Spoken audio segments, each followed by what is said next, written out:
Look who's back. Back again. Start with Mr. Joke. Hey, Commander, next time we touch down, let's try not to park the ship in a colony of mutant zombies. Just thinking out loud here. I have to There's go. nothing new we can talk to him about. Let's see, who else can we talk to? Caden's down in the mess hall. Like he always is, I'm sure. There you are, brother.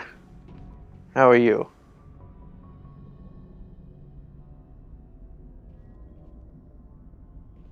Do you have some time Loading. to talk now, Commander?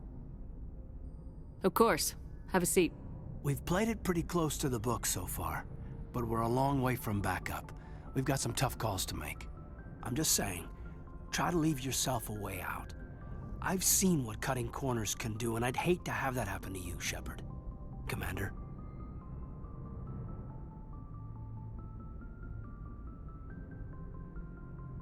This a personal observation, Caden? I don't want to step on anyone else's toes, especially if you're if I have misread your interests. All right, Alenko. Off the record, permission to speak candidly, cross my heart and hope to die. What are you talking about? Dr. Tassoni, ma'am. There's a lower deck rumor that she's, interested in you as more than a source of Prothean data. She's a very interesting lady. Not to my, tastes, but, I never claimed to be big on alien. Of course. You seem awfully worried about my personal affairs. It's just that we don't have much downtime these days. I like being around you, but I don't want to take up your personal time. Look, there's nothing between Liara and me. What's the real issue here, Caden? You're right. Sorry, it wasn't, Liara's not my main concern. I'm not questioning any decision you've made, Shepard. Let me be clear about that. It's just my experience that once someone lets something slide, it tends to pick up speed. Do you get my meaning? Talk to me, Caden. You got a little black rain cloud sitting over your head. I'll try to keep the deck dry. You know the records about the biotic training out on Jump Zero? They're all classified, because the Alliance made mistakes. After first contact, Kinetics was set up to track Element Zero exposures and develop implants for humans. Once we had an embassy on the Citadel, Kinetics could bring in experts instead of taking it slow.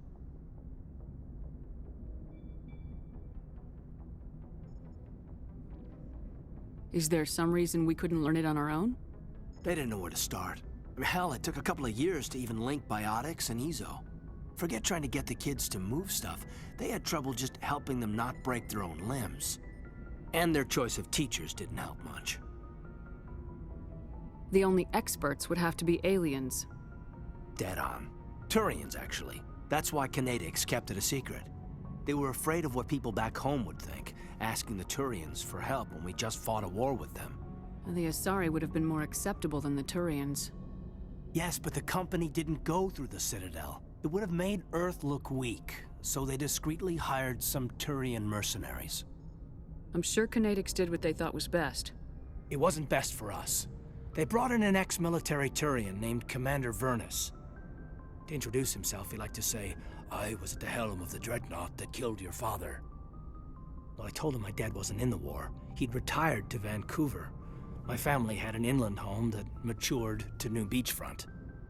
Vernus had it in for me after that. He cut corners, pushed hard. I mean, you either came out a Superman or a wreck. A lot of kids snapped. A few died. The point of all of this, I guess, is that when you cut corners, it's not always obvious who pays for it.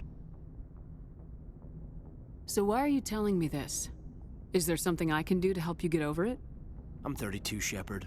You don't serve as long as I have without coming to terms with yourself. You also learn that if someone is special to you, you help them. Try to keep them from making mistakes. Special, huh? If I'm out of line, just say the word. You're not out of line, Caden. But there are regs. I get you, Shepard. I don't make a habit of complicating the chain of command.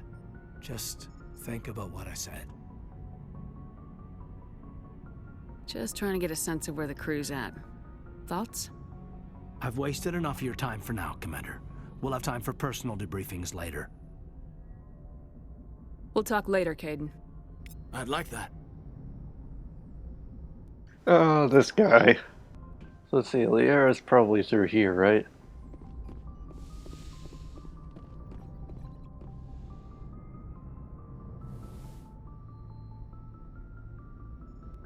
Commander, are you coming to check up on me? You look much better. How are you feeling? Dr. Chakwas assures me I am going to be fine. I was impressed with her knowledge of Asari physiology. You're in good hands. Dr. Chakwas I feel like we've knows had what this she's doing. conversation already. I get the feeling you want to ask me something, Commander. Maybe we could pick up where we left off. You were telling me about your interest in... Actually, I think I was talking about my interest in you, and making a fool of myself in the process. As I said, I am not used to dealing with people, especially humans. I did not really know much about your species when we first met, Shepard. I found it hard to take humanity seriously. Your kind always seemed so rushed and high-strung. We don't have the luxury of time, and Asari can live for 1,000 years. We're lucky if we hit 150. That is true. At first I thought that was a weakness of your species. After spending time with you and your crew, however, I think it may actually be an advantage. You humans are creatures of action. You pursue your goals with an almost indomitable determination. It is an admirable trait, but also an intimidating one. You're scared of us? Unfortunately, the rest of the galaxy sees humanity as something of a bully. You run over anyone in your path to get what you want. It is up to people like you to change their minds, Shepard. I'm doing the best I can, Liara. There is a reason the Council chose you to become a Spectre. They saw something special in you. The best of what humanity has to offer. I looked into your history. I know what happened on Akuz. The fact that you survived shows a remarkable strength. You didn't need to go behind my back. I would have told you whatever you wanted to know. I apologize, Commander. After our last conversation, I was afraid I would say something stupid again. I wanted to know more about you, to understand what made you into the woman you are. There is something compelling about you, Shepard. You're interested in me because of my visions. You just want to know more about the Protheans. I admit, your connection to the Was a little more Protheans forceful had than I something thought to it was do with going to my be. initial interest, but it has grown beyond that.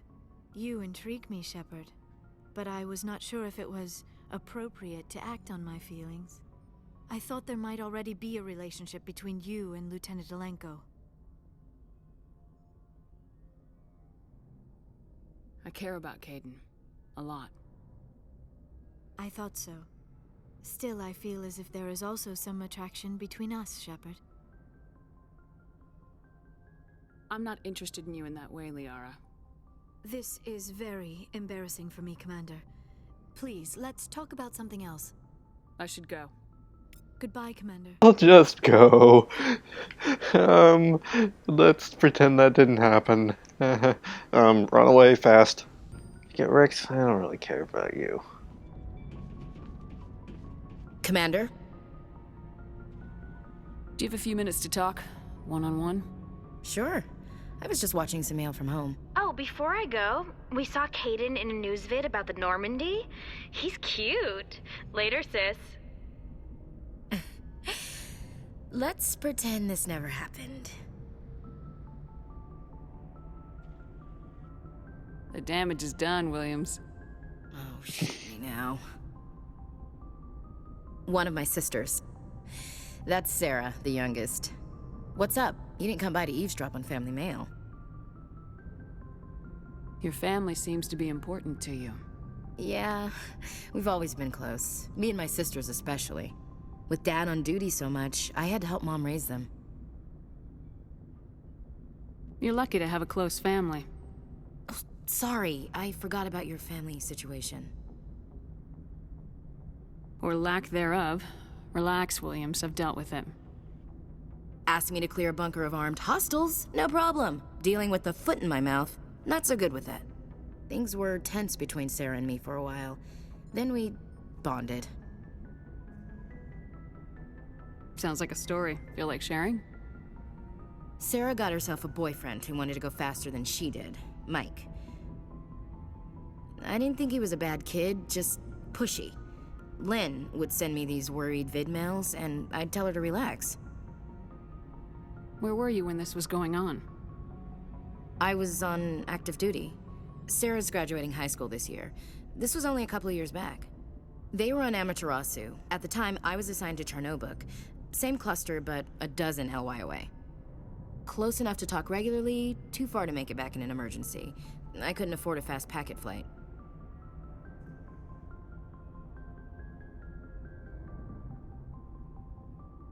If he really liked her, he wouldn't be pushy. Yeah, of course, if he didn't ask at all, I'd wonder if he thought Sarah was ugly. Damned if you do, damned if you don't. Mike thought they'd go for a romantic walk in the woods, 'cause he figured it was past time they did the deed. She levered Mike face first into a tree and left. Didn't have a scratch on her. Good thing Mom and Dad had us all learn some kind of self-defense. I took emergency leave and walked Sarah to school for a few days. You traveled all the way home to walk your sister to school. It was only a dozen light years, like a day's cruise. It's not like I was going to Earth or something. My last day out, Mike was waiting for us. Sarah had told her friends, so everyone at school knew what he did. He wasn't happy. I wanted to snap him in half, but Sarah gave me this look, this let me handle it, I need to do this alone look. She kept her cool, God bless her, as he screamed in her face. She just let him vent. Then he tried to punch her. I swear, she just flowed around him. Next thing I knew, he's face down on the sidewalk and there's blood everywhere. He missed?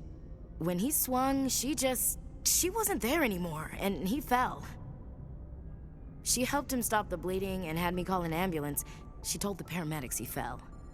Before they took him to the hospital, Mike touched Sarah's arm. I thought he was gonna end up on the ground again. But he hung his head, whispered, "I'm sorry," and started crying. And she hugged him. The Williams women are a decisive bunch, Commander. We do things when we're ready. Not before, not after. Your sister's something else. But you didn't mention your father at all. Was he on deployment? Dad always wanted to serve in space, but he wanted us to have real ground under our feet. He'd say, space is beautiful, but you can't raise a family there. I cannot rest from travel. I will drink life to the lees. All times I have enjoyed greatly, have suffered greatly, both with those that loved me and alone. For always roaming with a hungry heart, much have I seen and known, cities of men and manners, climates, councils, governments. I didn't know you liked classical literature. Ulysses was my dad's favorite poem. Every time he shipped out, he recorded me reading it. He had a dozen versions when he retired. Does he still like it? I sure hope so. I read it to his grave every time I go home. Dad passed on a few years back. He's probably still watching, though. You mean from wherever we go after death? Dead on, Skipper. He's with God now. That's not a problem with you, is it? That I believe in God? You know that old saw, there's never an atheist in a foxhole? Well, I've been in a lot of foxholes. Yeah, I guess you have. I've met a few people who were really weirded out by my faith. Because I work in space, I can't believe in a higher power? Jeez. Hello, have you people looked out the window? How can you look at this galaxy and not believe in something? I should get back to my duties. Didn't mean to take up so much of your time. Dismissed, Chief. Ma'am. See, it's the little things like this that I like. I like getting to know my people. I mean, Rex I'm indifferent towards, but here, Garrus. Good to see you. You've been with C-Sec. Anything we can talk about? Not as much as you, but yeah, I've seen some interesting things. Oh, this is new stuff. I thought I was skipping through stuff. Anything in particular that stands out? I remember this Solarian geneticist I was sent to investigate. That case was a bit disturbing. What happened? Why were you investigating him? I was tasked with tracking black market trade on the Citadel. Most of it harmless, nothing I needed to pursue. But during the course of my investigation, I noticed an increase in the trade of body parts, organs mostly. We usually get a few of those, but not the numbers I was seeing. We weren't sure if there was a new black market lab or if some freak was harvesting organs from citizens. So what was it? Both, actually. But it took us a while to figure that out. So how did you figure out what was happening? First, we got a hold of a sample and ran DNA tests. The weird thing was, the match led us to a Turian who was still alive and was very convinced he'd never lost his liver. After a bit of digging, I discovered this Turian worked briefly for Dr. Salion, the geneticist. So I went to his lab hoping to find evidence of cloned organ development, but there was nothing. No Salarian hearts, no Turian livers, not one Krogan testicle. You're kidding, right? Why would anyone want Krogan testicles? Some Krogan believe that testicle transplants can increase their virility, counteract the effects of the genophage. It doesn't work, but that doesn't stop them from buying. They'll pay up to 10,000 credits each. That's 40,000 for a full set. Somebody's making a killing out there. What'd you do about the geneticist? I brought in some of his employees for interrogation, to see if I could get them to talk. While I was interviewing one of them, I came across something suspicious. Yeah? Go on. One of my detainees started bleeding profusely during the interview. We offered to patch him up, and he got frantic, freaked out. I ordered a full exam to find out what was going on. Our medics found incisions all over his body, some of them fresh. That was our big break. These people weren't just Dr. Salion's employees.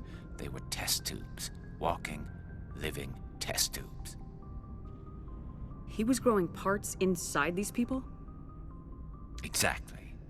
He cloned their organs right inside their own bodies. Then he harvested them and sold them off. Most of the victims were poor. He'd pay them each a small percentage of the sales, but only if the organs were good. Sometimes an organ wouldn't grow properly, so he'd just leave it in them. Most of them were a mess, but only on the inside, hidden so nobody could see it. I hope he got what he deserved. That's the worst part. We never caught him. Why not? What the hell happened? He ran, blew his lab, grabbed some of his employees, and headed for the nearest space dock. By the time I found out, his ship was already leaving. He threatened to kill his hostages if we tried to stop him. But you went after him anyway, right? I ordered Citadel Defense to shoot him down, but CSEC headquarters countermanded my order. They were worried about the hostages, worried about civilian casualties if the ship was destroyed so close to the Citadel. I told them those hostages were dead anyway. He just used them to make more organs, but they wouldn't listen. Well, you can't get them all. No, but letting him get away like that. All they had to do was disable that ship, stop him from running. Maybe the hostages die, maybe they don't, but at least we stopped the bastard responsible for it all. A few casualties is a small price to pay to stop someone like that. Yeah, exactly. I mean, those hostages might be wishing they'd died by now anyway. Just wish I could have stopped him. That's all. I gotta go. Commander.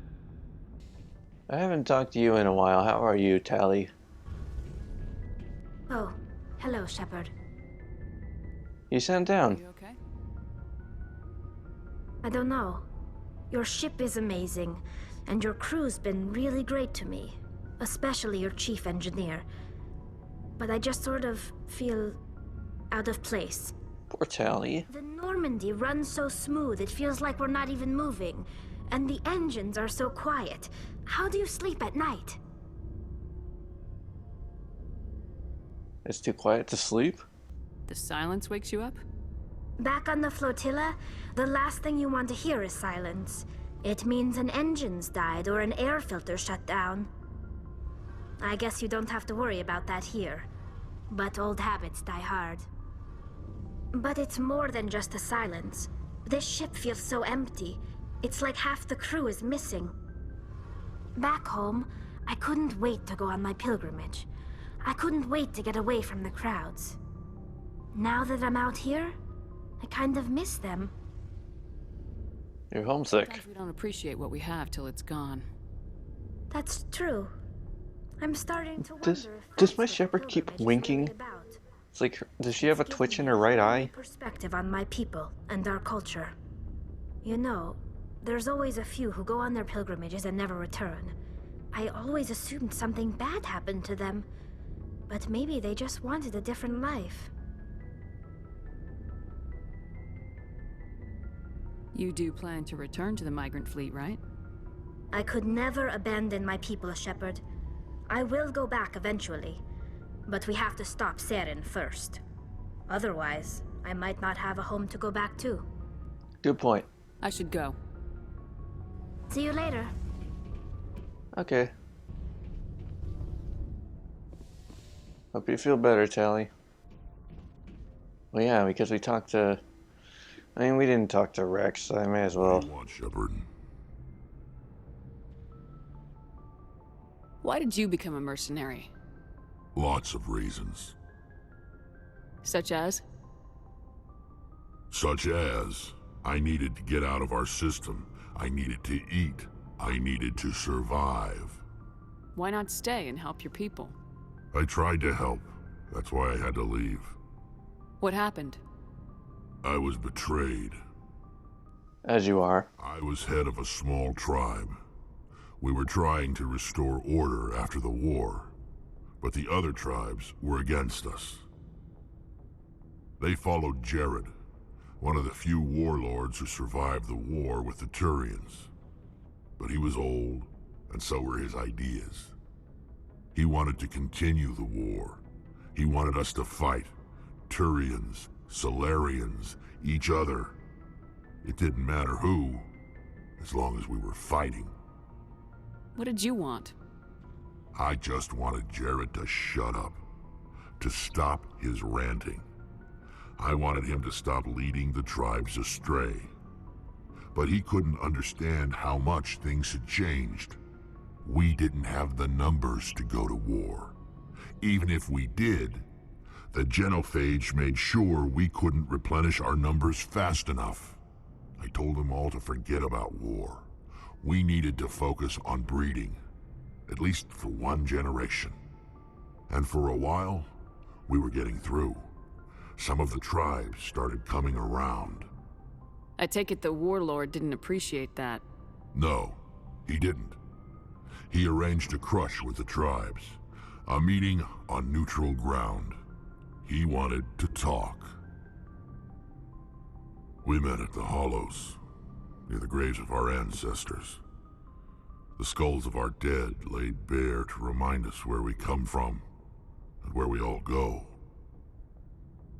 It's as sacred as any Krogan place can be. Violence is forbidden. Sounds like a trap to me. You must have suspected as much. I did. But when your father invites you to a crush, well, there are some laws that even we hold sacred. Jared was your father? He was, until that day. We talked, but we didn't get anywhere. When it was clear that I wouldn't join him, he gave the signal. His men leapt from the graves of our ancestors like Krogan undead. The few that were loyal to me died quickly. I escaped with my life, but not before I sank my dagger deep into my father's chest. That is why I left, and that's why I'll never go back. So long, Rex. Shepard. Good to know. You killed your father.